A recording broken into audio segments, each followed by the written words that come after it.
So, ayan, magluluto tayo ng nuggets na may kamatis.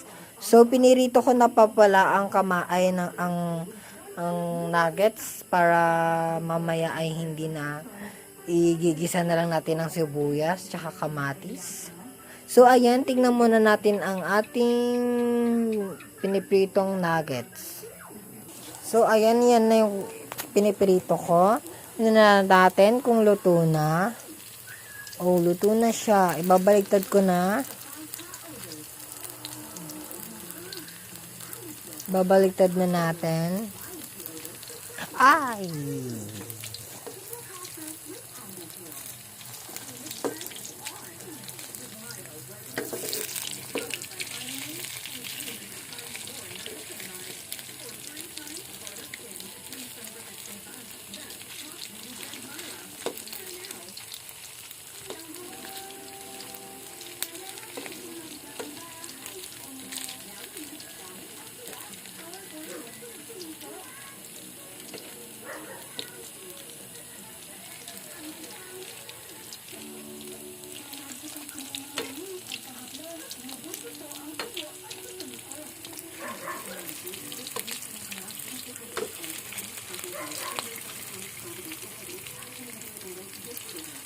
So, ayan, nabaligtad ko na. Hintayin na lang natin siyang maluto.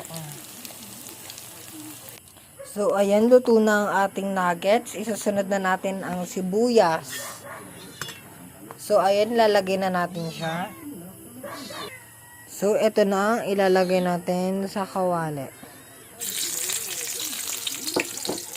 So, ayan, nalagay na natin. Kukuha tayo ng sandok. Kuha tayo sandok. Ito, nakuha na ko na yung sandok. So, i-ano na natin.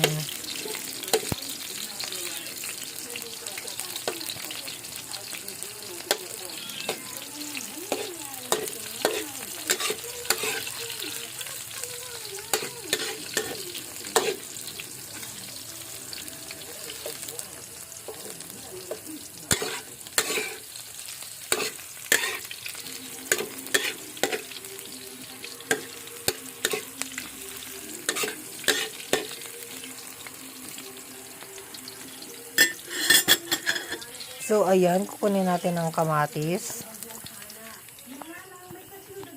Oh, ito na po ang kamatis. Nakuha ko na po. Hintayin lang po natin maano.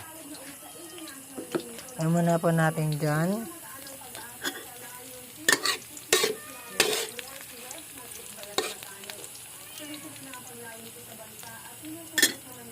So, ilagay na po natin ang kamatis.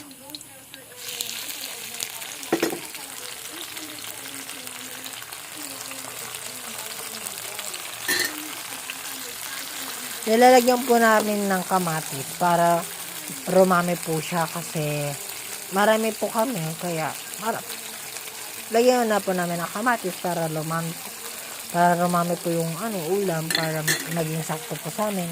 Kaya nilagyan po na namin ng kamatis. So, kunin natin ang takip. Sambang takip. Wala pala dyan. Dito pala ang takip. Takip. So, tatakpan na muna natin siya. At wait tayo ng 5 minutes. Ay, 30 minutes. So, ayan. Bumuksan na natin. So, ayan na po ang kulay niya. At kailangan na po natin siyang lagyan ng magic sarap. Ay.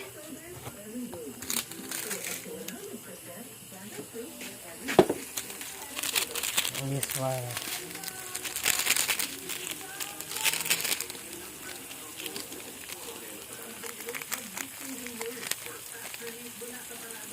So, ayan, nabuksan na natin siya. So, ilalagay na po natin.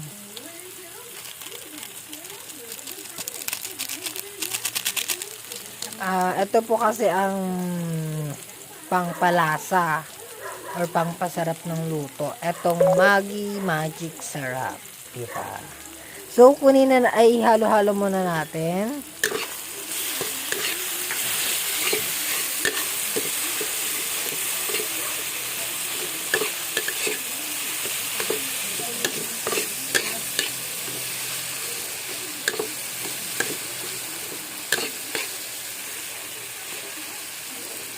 So, kukunin natin asin para may lasa.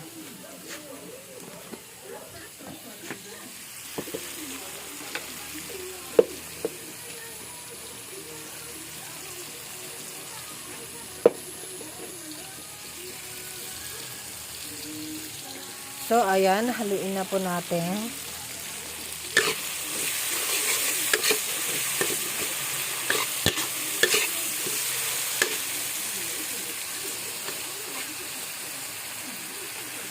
So, pwede na pong ilagay ang ating best seller. Charot.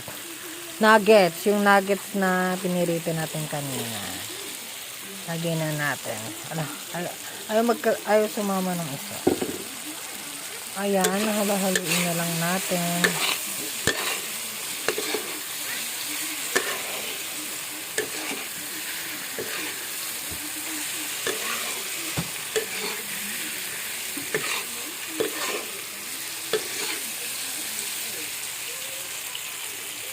So, yan. Tapos na po ang ating niluluto. So, ayan po. Natapos na po natin. So, bye-bye.